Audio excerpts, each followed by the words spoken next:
Bueno, qué bendición. Seguimos con esta serie, Discípulos que hacen discípulos, y ya vimos la identidad del discípulo. Hoy vamos a ver el amor del discípulo como una evidencia que convence, ¿no? Eso está, el pasaje principal está en Juan capítulo 13,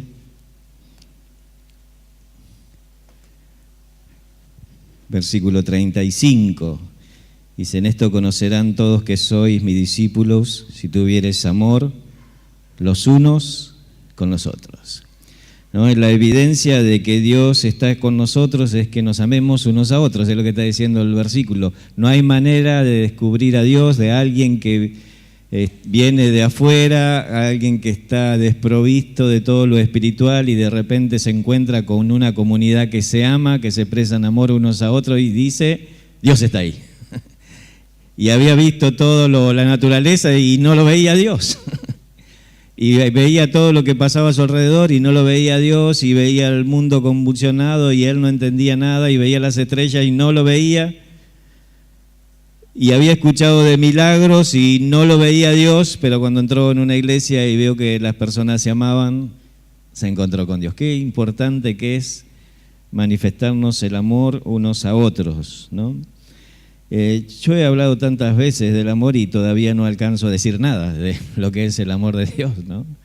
Alguien dijo que si de tinta fuera el mar y el cielo fuera un gran papel y me darían a contar del gran amor de Dios, se secaría antes el mar, se terminaría el papel y todavía no alcanzaría a contar qué tan grande es el amor de Dios.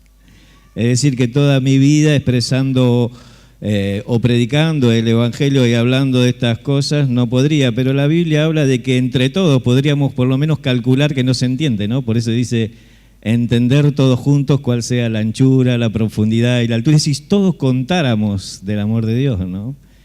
Y si todos nos manifestáramos el amor de Dios, habría más o menos la más grande idea de lo que significa.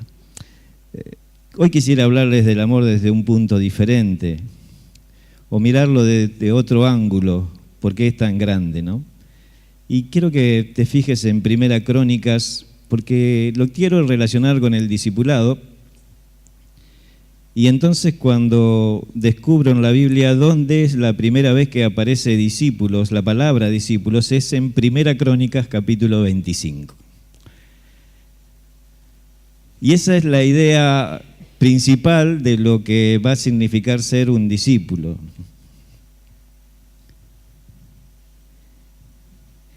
Los judíos tenían lo que se llamaban prosélitos. Los prosélitos eran personas que, de los gentiles, del pueblo que no era judío, de los griegos, se convertían al judaísmo, eran circuncidados y entonces entraban a participar de todas las ceremonias y las fiestas judías. Esos eran los conversos, es decir, prosélitos, se hacían judíos.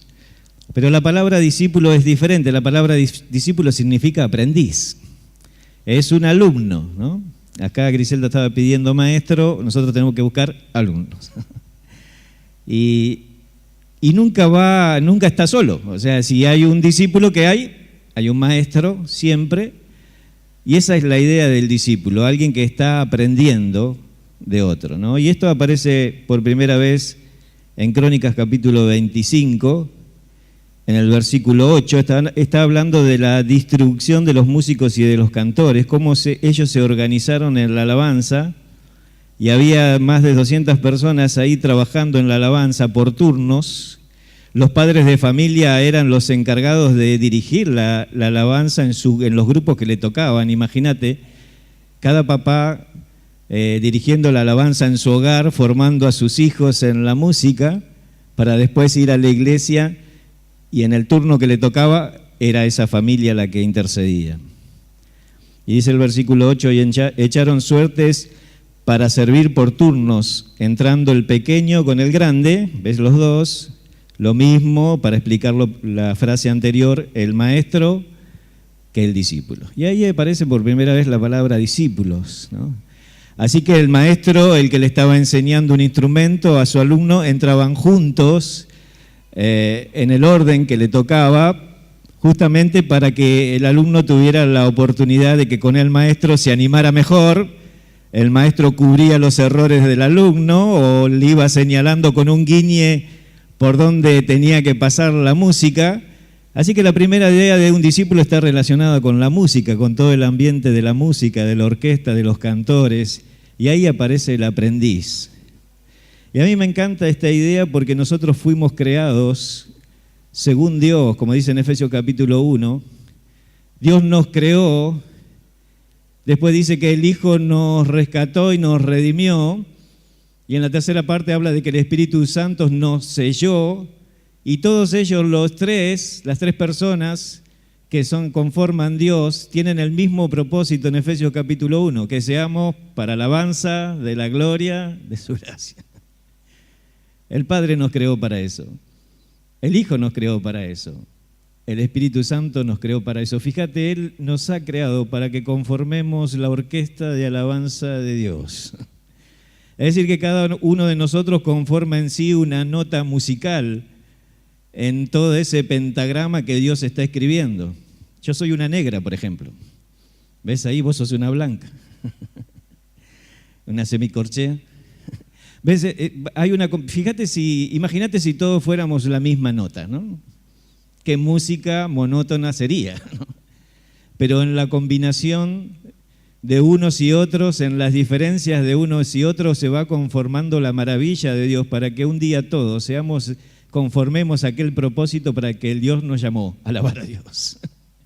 Alabar la gloria misma de Dios, estar en su presencia para gozarnos y alabarnos. Para eso fuimos creados. Es interesante, ¿no? Porque todo está en sí relacionado con la música, con la adoración. Y Primera Crónicas habla de esa frase, ¿no? Dice de la música de Dios. Así que hay una música que es de Dios y nosotros somos las notas, y Él está escribiendo en la historia, en la partitura de la historia, una música maravillosa que conforma la iglesia y que tendrá su actuación final y culmine allá en el cielo, cuando todos nos presentemos con nuestros cuerpos redimidos y las voces en perfección para dar la sinfonía más perfecta que los ángeles han escuchado jamás, para alabanza de la gloria de Dios. Así que pensando en esto, yo decía, bueno, ¿cómo podemos hacer para evidenciar este amor que convence? ¿Cómo tendríamos que ser nosotros si somos parte de esta alabanza, si somos instrumentos musicales de Dios, para conformar esa sinfonía que desde la tierra se escuche, para que las personas aquí se convenzan, Dios está? Y imaginaba pensando en los instrumentos musicales que deberíamos hacer algunas cosas, como por ejemplo, afinar las cuerdas. Ese es un tema que todos nosotros tendríamos que hacer. La primera cosa. Ahora, si vos estás escribiendo ahí, tenés un bosquejo, ponés la palabra amor, escribíla así paradita, amor, y entonces cada punto irá con la palabra amor y vas a completar todo tu bosquejo, ¿no? Primero empieza con la A. Lo primero que tendríamos que hacer entonces es afinar las cuerdas. ¿Dónde tenemos las cuerdas nosotros? Dijo alguien, no, así no. En la garganta, ¿no? Tendríamos que afinar las cuerdas. La verdad que Dios nos ha hecho instrumentos musicales, somos instrumentos de viento, cantamos, somos instrumentos de cuerda, tenemos 2 cuerdas ahí. Somos instrumento de percusión porque tenemos las palmas, somos un instrumento muy completo, pero hay que afinar las cuerdas, es decir, tenemos que coordinar todas las cuerdas para que todos sonemos en el mismo sentido, ¿no? Encontrar la sintonía, decía Lautaro. Bueno, de eso se trata, de que todos sintonicemos en lo mismo. Cuando Pablo le escribe a la iglesia de Corinto, es una iglesia que tiene muchas dificultades, están todos divididos, están peleados, y entonces le llama la atención y le dice, muchacho, hay que afinar las cuerdas, porque así va a entrar la gente y van a decir, ustedes están todos locos, están peleados unos con otros, nadie se va a encontrar con Dios. Tenemos que afinar las cuerdas.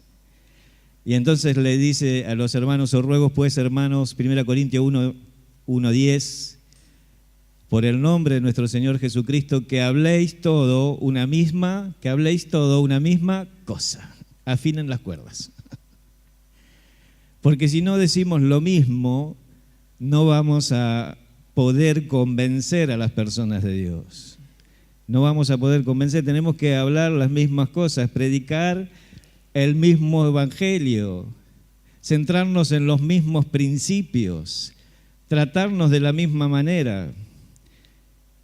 Filipenses capítulo 2, versículo 2 dice: completad mi gozo, sintiendo lo mismo, teniendo el mismo amor, pensando de la misma manera. Ahora, si nosotros combinaríamos distintas ideas y distintos pensamientos, si alguien diría: no solamente uno se salva por recibir a Jesús, hay que hacer otras cosas y sacrificio, no estaríamos hablando de lo mismo. O si alguien por ahí dice: bueno, la salvación se puede perder, no hablaríamos de lo mismo. Tenemos principios sobre lo que creemos. Si alguien dijera: bueno, la palabra de Dios es solamente algunas partes, las letras rojas, lo otro no hablaríamos de lo mismo. Pero la idea es que para ser una sinfonía de Dios tenemos que afinar las cuerdas y hablar de las mismas cosas. Esto es, este libro, la palabra de Dios. Y esta no es que contiene, es la salvación es por la fe en Jesucristo.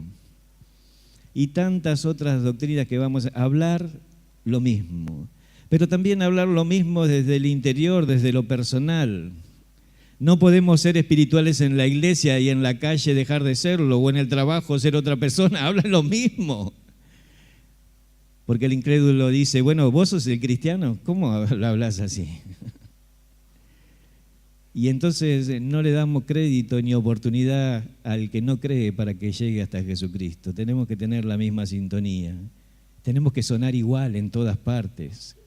¿Ves? Yo suelo ser muy gracioso y hacer payasadas y la gente que trabaja conmigo dice: yo quisiera verte en la iglesia. Soy igual, soy un payaso.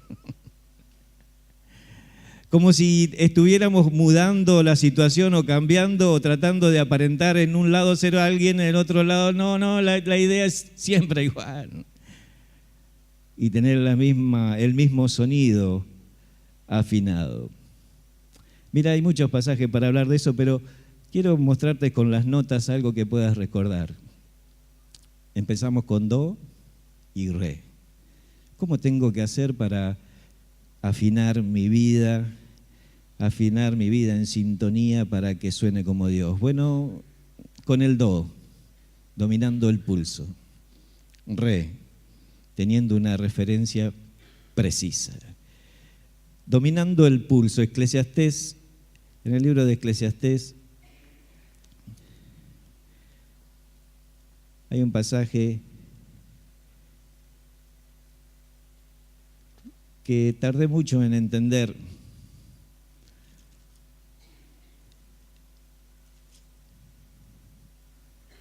Efesios capítulo 6,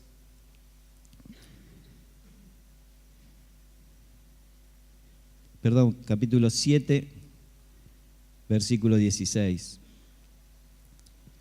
Dice: no seas demasiado justo, ni seas sabio con exceso. Eclesiastés 7, 16. No seas demasiado justo, ni seas sabio con exceso, porque ¿por qué habrás de destruirte? No hagas mucho mal, ni seas insensato, ¿por qué habrás de morir antes de tu tiempo? Y después, en mi juventud no entendía, después fui entendiendo la aplicación. Está hablando de ajustar las cuerdas, justamente de tener una vida equilibrada. Porque cuando uno tensa las cuerdas de un violín, de una guitarra, el piano también tiene cuerdas, ¿no?, que son martilladas. Tiene que ser muy preciso, porque si uno ajusta mucho, ¿qué pasa? Se corta. Y si uno deja flojo, ¿qué pasa? No suena bien. Y entonces uno tiene que encontrar el equilibrio, ¿no? Y esto es lo que está diciendo acá. Si yo trato de ser un santo en exceso, no puedo, porque vivo en la carne. Imagínate que me mortifico a mí mismo tratando de decir, nunca tiene que entrar un pensamiento malo, nunca en una cosa, y estoy ahí en una locura que vienen y, como estoy en la carne, pensando en que no entre nada malo, me viene todo lo malo. Quedaría loco haciendo eso. Y por otro lado, si me relajara y dijera no pasa nada, está todo bien, no necesito ni siquiera orar, Dios me cuida, ahí también estaría fallando. Es decir, tengo que encontrar en la vida el equilibrio, encontrar un punto de equilibrio, ser digno. La idea es ponerse a la par de algo que es derecho. Y entonces encontrar el equilibrio para caminar con Dios. La otra, el re, habla de una referencia precisa. Es decir, si no tenemos alguien que nos guíe con un sonido y diciendo cuál es la nota, nosotros no podremos afinarnos. ¿Ves? Necesitamos todos tener un registro que sea fideligno, que sea preciso y decir, bueno, esta es la nota, acá apunten todos, ¿no? Filipenses capítulo 2.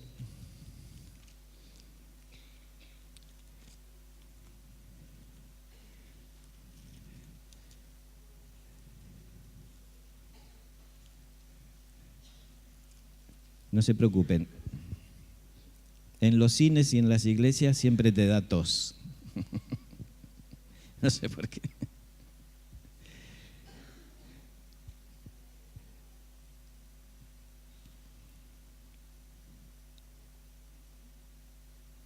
Filipenses capítulo 2, versículo 8 dice, y estando en la condición de hombre, se humilló a sí mismo, haciéndose obediente hasta la muerte, y muerte de cruz. Y en el capítulo mismo 2, dice, por tanto, si hay alguna consolación en Cristo, si hay algún consuelo de amor, si hay alguna comunión del Espíritu Santo, si hay algún afecto entrañable, si alguna misericordia, ¿Dios te amó? Es lo que está diciendo. ¿Alguna vez Dios te amó? ¿Sentiste, te viste afectado por su amor? ¿De alguna manera Él te consoló? Bueno, si pasó, completad mi gozo sintiendo lo mismo, teniendo el mismo amor, nada hagáis por contienda o por vanagloria, antes bien con humildad, estimando cada uno a los demás como superiores a él mismo. Yo creo que el parámetro es la humildad, es decir, uno tiene que apuntar a la humildad y el mismo Jesucristo, en el versículo 8 habla de que Él se humilló, Él es la referencia, su humillación. La humillación de Cristo de la que nos hablaba Lautaro, uno que dejó la gloria, uno que se hizo hombre, y lo más increíble de todos, nos decía Lautaro, Él lo hizo por vos, pero para mí lo más increíble de todo es que Él se hizo pecado. Terrible Dios santo, sublime, puro, tomó la personalidad del pecado. Eso ha sido terrible, tremenda humillación. Entonces es el parámetro, es el sonido al que nosotros tenemos que apuntar, la humildad de Cristo. Es la referencia que Él nombró cuando llamó, venid todos y seguidme que yo soy manso y humilde de corazón. Ven, sean así, sean como soy, ese es el sonido. Es un sonido que de lo grave va pasando a lo agudo y que se va haciendo cada vez más tenue y más bajo. El de la gloria eterna va bajando y humillándose. Es un sonido que se va apagando para después terminar en un estruendoso sonido en la gloria de Dios. Ves, mientras vas descendiendo es que vas siendo grande para Dios. Es como los sonidos de la novena sinfonía, vas ahí, ves la partitura y tiene todos silencios, hasta que irrumpe todo el grande sonido. La gloria viene después, pero Él suena así, Él es humilde. Por eso nos recomienda la Biblia en Romanos 12:6, asociaos con los humildes. ¿Ves? ¿Querés sonar bien? Agrupate con los humildes. ¿Querés que tu corazón suene como el de Dios? Júntate con los humildes, porque así suena Él. La Biblia había puesto habla en Crónicas y también en Nehemías que en los grupos de alabanza había directores de alabanza, es lo que marcaban el sonido, marcaban la nota a seguir. Cuando Cristo no esté, nosotros tenemos que ser la referencia en nuestra casa para que nuestros hijos suenen como Dios. Pero nosotros tenemos que mirarlo a Él tiene que ser nuestra referencia. Yo tengo que afinar mi vida todos los días con la de Él. Por eso Pablo dice, sean imitadores de mí, así como yo de Cristo. ¿Ves? Estoy afinando todos los días. Estoy preocupando en afinar mi corazón. Miren mi corazón porque yo estoy tratando de ser como el de Él. Y lo fantástico es que los alumnos terminan siendo como Él y no como uno. Es que cuando no afino mi corazón al de Dios, mis discípulos terminan siendo como yo, y eso es lo grave, tienen que ser como Él. Veíamos en la iglesia de Antioquía que después de un año que Pablo estuvo enseñando y Bernabé estuvieron enseñando, se lo llamó a los creyentes cristianos por primera vez. No se los llamó seguidores de Pablo ni de Bernabé, se los llamó seguidores de Cristo. Era tal la enseñanza de Pablo y de Bernabé, apuntada a Jesucristo, que no llevaron la gloria. Estaban afinados con Dios y cada corazón entendió, como está sonando Él, suena Dios. ¿Qué tengo que hacer para afinar mi corazón? Dominar el pulso, dominio propio, ser una persona equilibrada y tener una referencia sonora, apuntar a Cristo y su humildad y juntarme con los que son así humildes. Cuando nosotros nos afinemos, cuando afinemos la cuerda y hablemos lo mismo y sintamos una misma cosa, eso es lo que va a convencer a las personas. Y lo relata en 1 Corintios. Vamos a buscar ahí 1 Corintios, capítulo 14, versículo 23. Si pues toda la iglesia se reúne en un solo lugar y todos hablan en lenguas extrañas, es decir, si todos hablan cosas diferentes y entran indoctos, entra gente que no conoce o incrédulos, ¿no dirán que estáis locos? Sí. Pero si todos profetizan, está hablando de que si todos predican el Evangelio, esa es la idea ahí de profetizar, predicar. Si todos profetizan, entra algún incrédulo o indocto, por todos es convencido, ¿ves? Porque todos están diciendo lo mismo. Llega a la puerta y Nelly le predica el Evangelio con un folleto de calle Rioja. No sé por qué, porque tiene ahí... Vos tenés folletos ahí adelante de todas las iglesias, menos del norte, ¿viste? Pero le predica el Evangelio. Uno más adelante te predica con uno de la iglesia del norte. Y el tipo dice, ya tengo, no, pero este no lo tenés. Y después se sentó al lado de la nona y la abuela y le predicó mientras él estaba en la reunión y le ayudó a buscar en la Biblia. Y ¿ves? Y al final otro lo saludó y lo acompañó a orar y alguien lo abrazó. Por todo se vio convencido, por todo se sintió amado, sintió que todos le decían lo mismo. Cuando escuchó el predicador dijo, ¿cómo sabe mi vida? ¿Quién le contó de mí? ¿Fue la señora en la puerta? ¿Fue la nona? ¿Quién?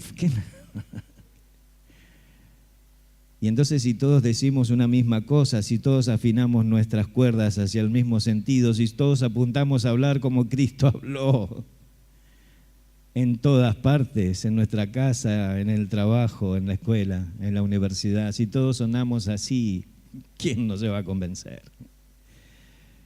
Pero hacemos campaña y hacemos marketing y búsquedas y ideas del mundo para convencer, y el Señor nos ha dado la fórmula, ámense. Porque si hay amor entre ustedes, el mundo entenderá que Dios está ahí. Los chicos del centro me dicen, Choco, que cuando hay dos hombres que pasan a la mañana y se persignan. No saben si es porque tienen miedo de lo que están ahí. Y entonces los chicos me decían, ¿por qué lo hacen? Porque entienden, chicos, que acá hay algo santo.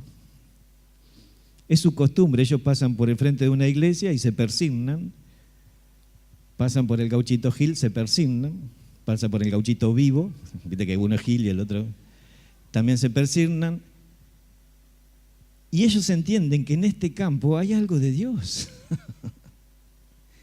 No es que le tienen miedo.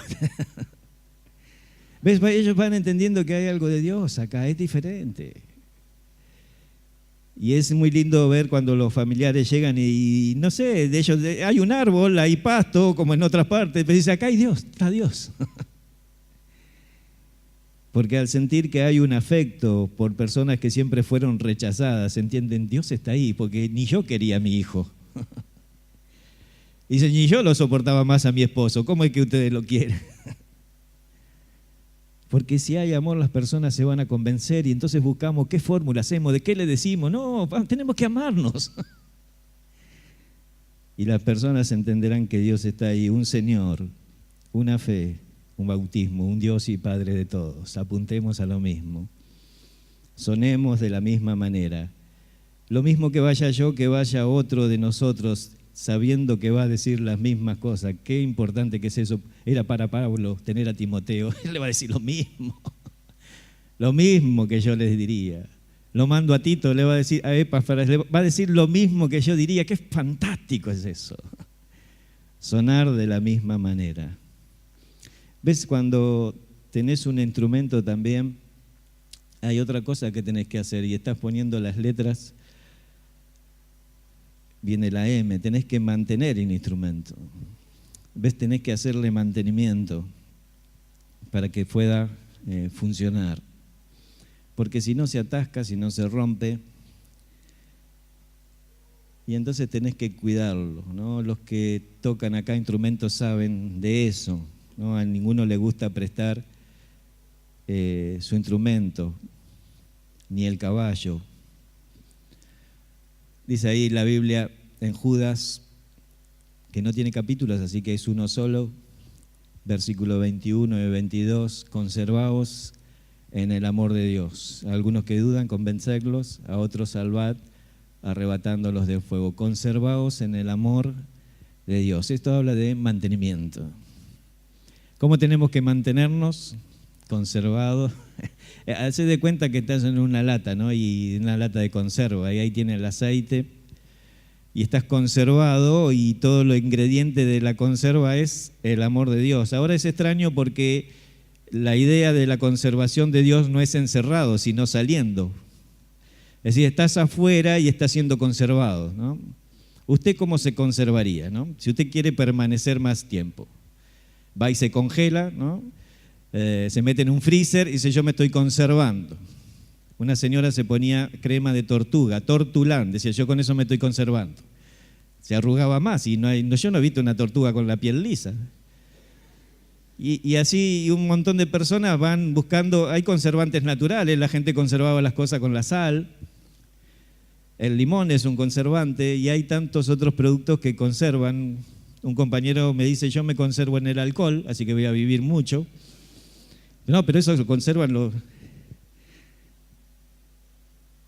Y ves, y todas esas cosas están ahí, pero Dios te dice, bueno, tenés que conservarte en amor. Y tenemos que conservarnos en amor. ¿Ves? Esa es la idea de tener todo el instrumento, todo el instrumental. Mantengamos el amor. Y da la idea no de encerrarnos, sino de salir afuera. A ver si estás ahí... ¿De qué manera mantenés ese amor? Bueno, los que dudan, convencerlos. Estás ahí teniendo un argumento para tratar de convencerlos. Y estás afuera buscando que entre. Ve, estás afuera y es la manera de conservar el amor. Salvar a los que están perdidos. Y te estás conservando en el amor, una proyección a aquel que está perdido. Y esa es la manera de mantenerse en el amor. Conservarse. Te voy a dar con las notas algunos puntos. ¿Se pueden ver las notas? Yo no las veo. Mi y fa. Mi, ministrando a los iguales. Fa, facilitando el instrumento. Y esas son maneras de mantener, ministrando a los iguales, es decir, ayudando a los otros músicos, como hacía el maestro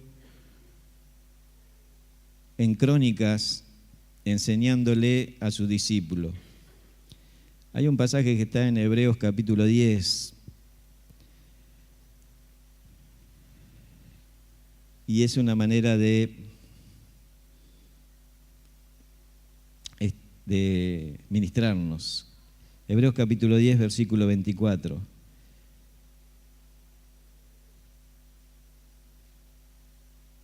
Dice desde el 23, mantengamos firme sin fluctuar la profesión de nuestra esperanza, porque fiel es el que prometió. ¿Ves? Él no cambia, es el mismo sonido. Y entonces dice, y considerémonos unos a otros para estimularnos al amor y a las buenas obras.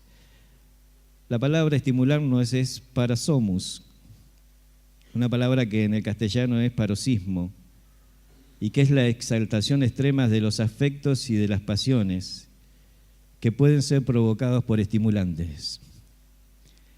Así que, fíjate, ¿no? Es lo más fármaco que podés encontrar acá, y está hablando de cómo te estimulás al amor, cómo te motivás, cómo te movés al amor. Bueno, dice, consideremos unos a otros para estimularnos unos a otros. Una vez estaba hablando con unos jóvenes y hablaba de dos pasajes, el que decía, no os embriaguéis con vino, más se lleno del Espíritu Santo. Y después le leí este pasaje y les hablaba de que no se droguen con marihuana y cocaína, tienen que drogarse de Dios. Y uno dijo, ahora voy a ir a mi casa y le voy a decir a mi mamá que el pastor me dijo que tengo que alcoholizarme, emborracharme y que tengo que drogarme. Claro, porque es la idea, ¿no? Es la misma palabra. Está hablando de un estimulante.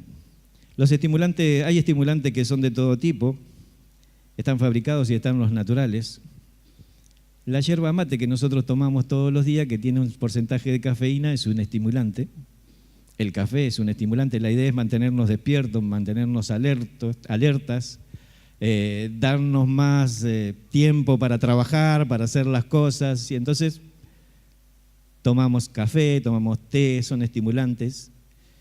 El cacao tomaban allá en México los indios, es un estimulante natural. La efedra, de donde viene la efedrina, es un estimulante natural. La coca, de la cocaína.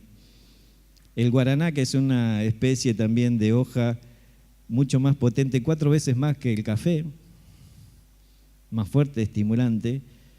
Y aunque todos estos estimulantes tomamos todos los días y no generan mayor daño, todos tienen contraindicaciones. Es decir, que todos tomados en exceso tienen contraindicaciones, es decir, van a producirnos algún daño a la larga, ¿no? Ahora, el estimulante del que habla el Señor, o el que habla Pablo acá, este estimulante, estimulémonos al amor y a las buenas obras, y vamos a darnos manijas unos a otros para hacer la obra de Dios, para motivar a las personas a que entren en los ministerios, para que sirvan al Señor, para que no te quedes relajado, para que no te quedes estancado, como hablábamos el jueves de la iglesia de Antioquía, una iglesia que estaba en contra del estancamiento, no quería quedarse estancado. Entonces tenemos que motivarnos a servir al Señor unos a otros, estimularnos de esa manera. Y este estimulante no tiene ninguna contraindicación, porque dice Romanos capítulo 13, versículo 10, que el amor no tiene contraindicaciones. No vas a leer nada en la letrita chiquita de este remedio que te diga que va a producir algún daño en tu organismo. Es el único estimulante que puede hacer solamente bien. Ponele pilas a alguien para que sirva. No frenes a los que quieren servir. Tampoco te relajes nunca. Esta es la idea de mantener los instrumentos, mantenerlos en movimiento, porque si el instrumento se queda parado, se llena de tierra, de telarañas, se oxidan. Hace unas semanas fuimos con Griselda a una iglesia y no llevamos la guitarra, así que no pensábamos cantar y los hermanos dicen, queremos que canten, queremos que toquen, sabemos que ustedes tocan y cantan. Bueno, y trajeron una guitarra, salieron en el auto, fueron a buscar la guitarra, ya te la conseguimos, trajeron la guitarra, las cuerdas estaban oxidadas. Y entonces cuando empecé a tocar, ¡toc! Era un instrumento que no tenía uso. ¿Ves? Eso pasa cuando nos servimos, nos oxidamos. Tenemos que estimularnos al amor. Romanos capítulo 13, versículo 10 dice, el amor no hace mal. El amor no hace mal al prójimo, así que el cumplimiento de la ley es el amor, es el estimulante perfecto, no hace mal.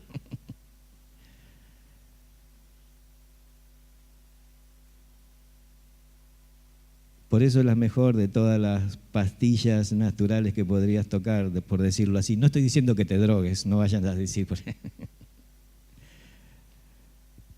pero que puedas motivar a las personas con el amor que de Dios nace, el amor que Dios nos ha dado. Romanos 5:5 dice que el amor de Dios ha sido derramado en nuestros corazones. Y como Él lo dio, nos ha animado a amar, no con un amor que no tenemos, con el amor de Dios que tenemos derramado, es decir, se expresa más allá de nosotros. Por eso no podemos comprender por qué me eligió a mí o por qué murió por mí. Él me ha dado más amor de lo que puedo retener siquiera. ¿Ves? Y entonces con ese amor estás capacitado para poder amar. Pablo dice en Tesalonicenses, para nosotros ustedes fueron tan amados que le amamos como la nodriza ama a sus propios hijos. Y hubiéramos dado nuestra propia vida. Ahora la nodriza no era alguien que cuidaba de sus propios hijos, era una sirvienta, una esclava, que estaba al servicio de una familia adinerada y cuidaba a hijos ajenos. Ahora era tanto su amor que anda a decirle que no eran sus hijos. Y entonces Pablo dice lo mismo, o sea, ustedes no sé de quién nacieron, pero son mis hijos espirituales.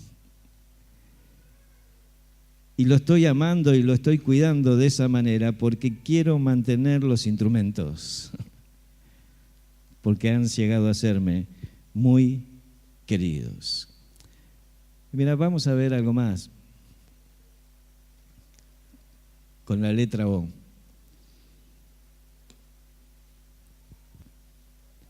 Para que el amor sea una evidencia que convence, tenemos que obedecer las partituras. Tenemos que obedecer la palabra. ¿Ves? Ahí la niña está aprendiendo y la maestra le va señalando, ¿ves? Cuando se equivoca y que tiene que leer, no puede improvisar. Si quiere tocar lo que el autor escribió, tiene que seguir la partitura.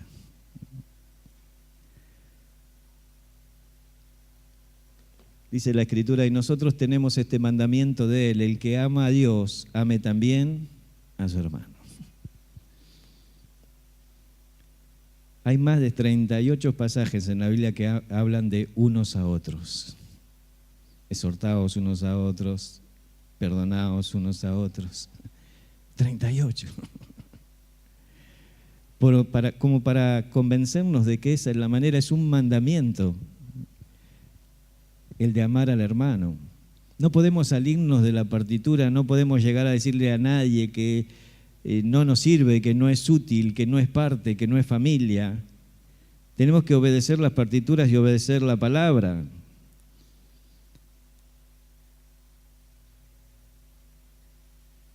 Vamos a las notas.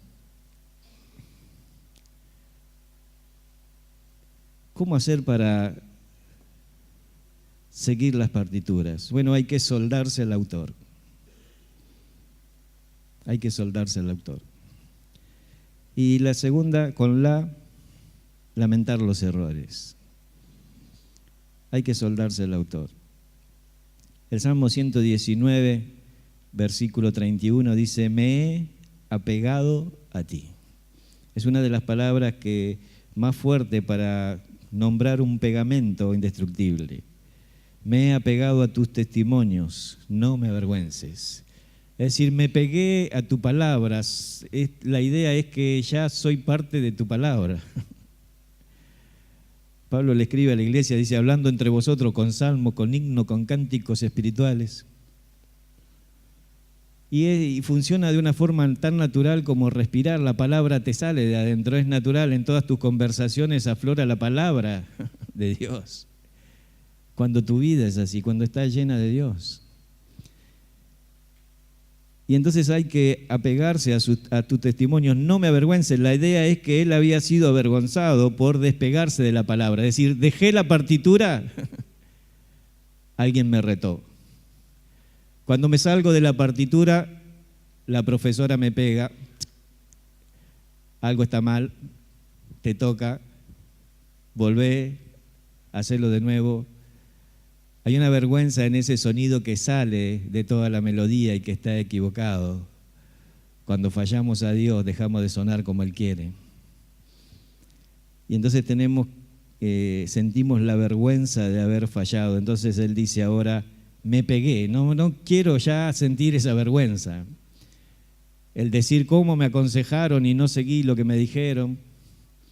Ahora estoy viviendo todo lo que me dijeron que me iba a pasar, todo lo que leí sobre lo que Dios me decía.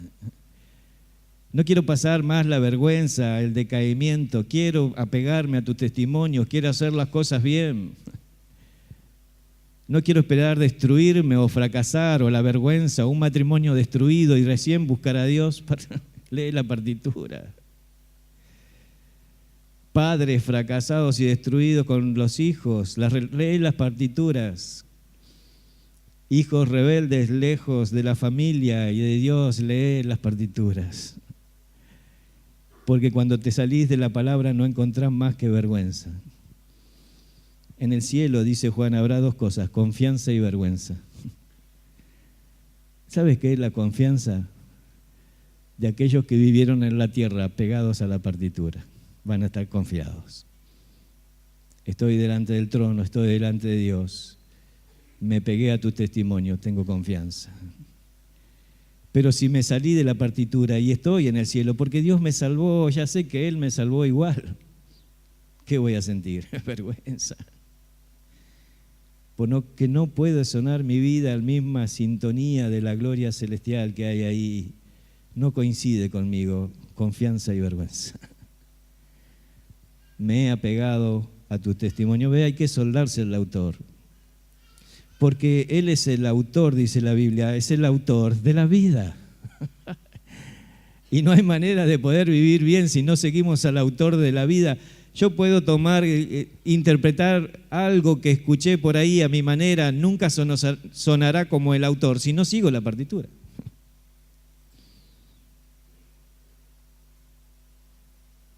Hay que ponerle el corazón, la emoción del mismo autor. Si no, es un asunto matemático. La otra es lamentar los errores. Cuando el Santi empezó esta reunión, leyó Job capítulo 42, 5 y 6. ¿Te acordás? ¿Qué decía? De oída te había oído, mas ahora mis ojos. Es como que alguien le está tocando de oído, ¿no? Hasta que un día le dan la partitura. Y dice, así era. Y había un muchacho que tocaba de oído la guitarra y tocaba de oído el órgano y tocaba de oído el saxo y tocaba de oído el ventilador. Bueno, eso fue lo último que tocó. Después ya se lo arrancó el tema es que cuando conoció que había una partitura, aún siendo sordo como Beethoven, podía expresar la música porque la podía ver. Beethoven quedó sordo, pero veía la música. La tenía incorporada en su cabeza. Y esa es la diferencia, ¿no? Job dice, yo tocaba de oído, Señor, tocaba de oído. Hacía lo que más o menos entendía, con toda la poca revelación que él tenía, que había escuchado de los padres, de los maestros, de los ancestros, de las visiones, de todo lo que le decían los amigos. Me había hecho una idea de vos, pero no tenía tu palabra, no tenía lo escrito. ahora te veo. Yo no puedo vivir por la vida cristiana a mi manera, a mí me parece que es así, estoy tocando de oído, tengo que ajustarme a las partituras. Y no es como yo quiero, sino es como tú dices que es. No es como a mí me parece, es como tú estás enseñando que es. Entonces tengo que ajustarme ahí, porque si no viene la vergüenza, ¿no? Y está bueno lamentar los errores, porque otra vez podés volver. Está bueno decir he fallado y otra vez volver. Pero no podés quedarte ahí siempre tocando de oído. Cuando uno toca como tiene que tocar y obedece las partituras, entonces suena como tiene que sonar y en definitiva convence al mundo. En el cielo se terminarán las toses y habrá un coro de toses angelicales. Siempre van a toser.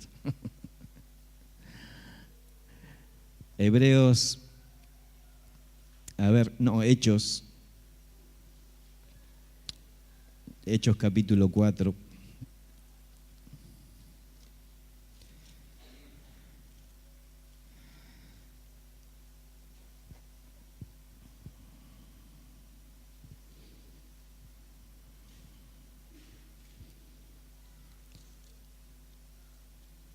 Hechos capítulo 4, versículo 3. Entonces, viendo el denuedo de Pedro y de Juan, sabiendo que eran hombres sin letras y del vulgo, se maravillaban y reconocían que habían estado con Jesús. Reconocían que habían estado con Jesús. Un maestro de música le enseñaba a su alumno durante años. Y entre las cosas que tenía que tocar ahí, le puso algunas partituras de ilustres músicos alemanes.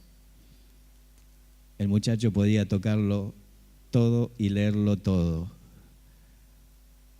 Y el maestro le dijo, está casi bien.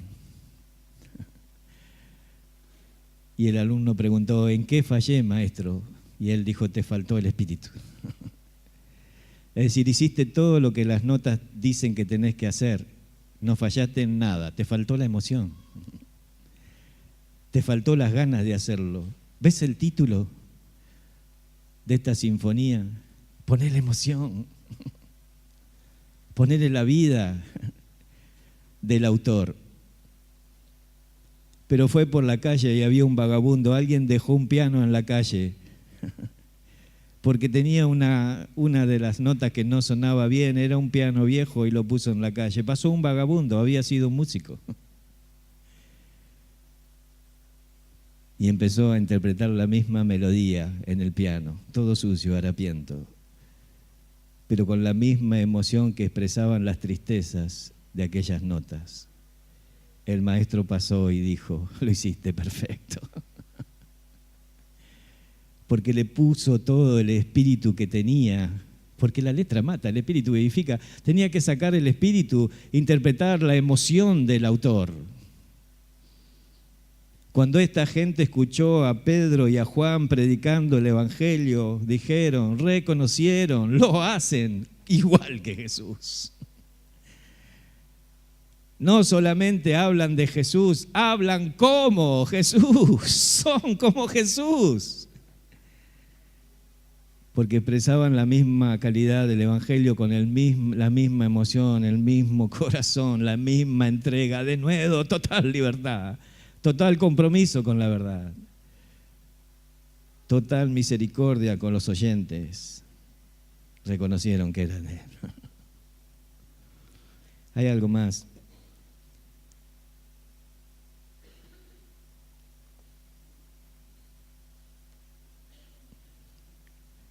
Lo último es, de la palabra amor, repetir la canción. Es decir, si vas a convencer, tenés que amar siempre.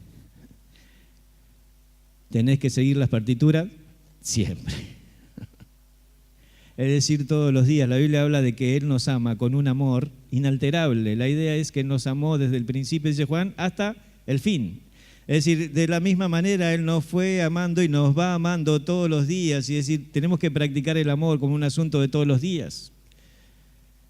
Por eso el Señor reprende a la iglesia ahí en Pérgamo y le dice, ¿por qué has dejado tu primer amor? ¿Ves? No está sonando igual. Estás trabajando, estás haciendo cosas, pero no suena igual. Si no tiene amor, no suena bien.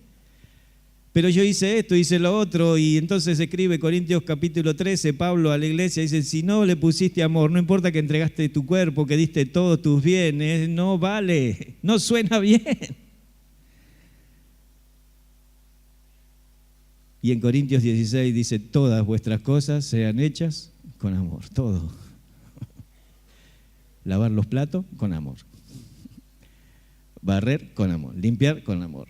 ¿Ves? Está diciendo todo.